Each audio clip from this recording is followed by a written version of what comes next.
The Democratic Alliance is set to lodge a complaint with the South African Human Rights Commission today.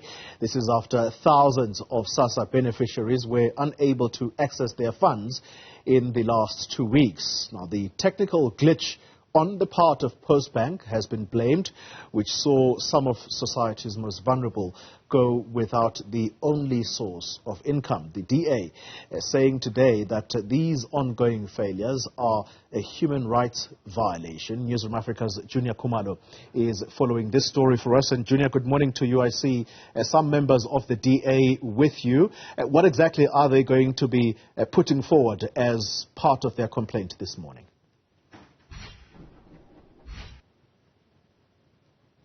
Good morning, Oli. Indeed, some of the members of the DA are here with us, and they are going to be laying that complaint with the Human Rights Commission. We do have with us right now Bridget Masango, who is the DA Shadow Minister for Social Development, to give us more information on what they're going to be doing here. Good morning, ma'am. Thank you so much for joining Newzroom Afrika. Can you please give us an explanation as to what the merits of the complaint are going to be today? Right. Good morning. The laying of a complaint this morning with the South African Human Rights Commission is one further step that the DA is taking in ensuring that the rights of the beneficiaries of SASSA are being protected. The reason why we specifically came here at the South African Human Rights Commission is because the Commission is a Chapter 9 institution that is mandated constitutionally to promote the rights of people, the observance of rights. And we are saying since the post office started paying grants, there's been glitch after glitch. People have been left stranded. People have had to go multiple trips to try and access their money. And for some of them, in fact, the 2 weeks back, on Tuesday, the 5th of September, when the older persons did not receive their grants, and we were told that everything has been sorted and everybody now can have access to their grant, as late as yesterday, there are people who still had not received their grants. And we are saying this is taking it too far. Let the Human Rights Commission investigate this matter, get to the bottom of it, and come up with a ruling that will ensure that the rights of the beneficiaries of SASSA, who are getting these grants as a social service, which the Constitution actually protects.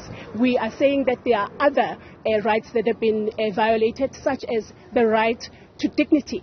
There is no dignity in people standing in long queues, in the rain, in the cold, and people sleeping in post offices and any other pay points. So we are saying that as the Democratic Alliance, we are exercising those oversight mechanisms that we've been given by the Constitution, that it stops now, and the Human Rights Commission must ensure that the people of this country do not suffer the shocking incidences that South Africa witnessed on the 5th of September.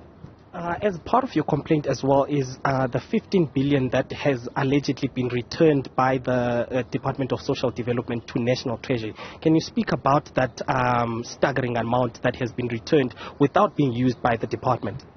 The incident of 15 billion rand being returned to National Treasury is shocking, but it's not surprising. Because as the Democratic Alliance and other members of Parliament, we have been receiving complaints from the get-go. Immediately after the President announced the Social Relief of Distress grant, we were given dates when people can access their money, and it never happened. It took weeks. For some people, they never got their grants, and it's still happening now. But also, the other important thing is that the unemployment rate in South Africa is increasing and not decreasing. And this grant, the Social Relief of Distress grant, is catering for people between the ages of 18 and 59. Those are the people who are economically active, but they're not working in South Africa. So it makes no sense at all for the department to take back, to return money to the National Treasury. This is for this reason that our colleagues in SCOPA, the Standing Committee on Public Accounts, we are saying to them, take this thing to SCOPA. The minister and the department in SASSA must come in account, because it is unthinkable that in South Africa, where we're having unemployment rates in 42% levels, so much money, for that matter, can be returned to Treasury. Okay, thank you so much. That is the DA's Shadow Minister for Social Development, Bridget Masango, just explaining that they want the minister to come and account over the SASSA glitches that have been experienced by a lot of these SASSA beneficiaries who have not received the amount. She's saying that as late as yesterday, some of these beneficiaries had not received the amount of money that is owed to them. Juniour, Khumalo, thank you very much for that update.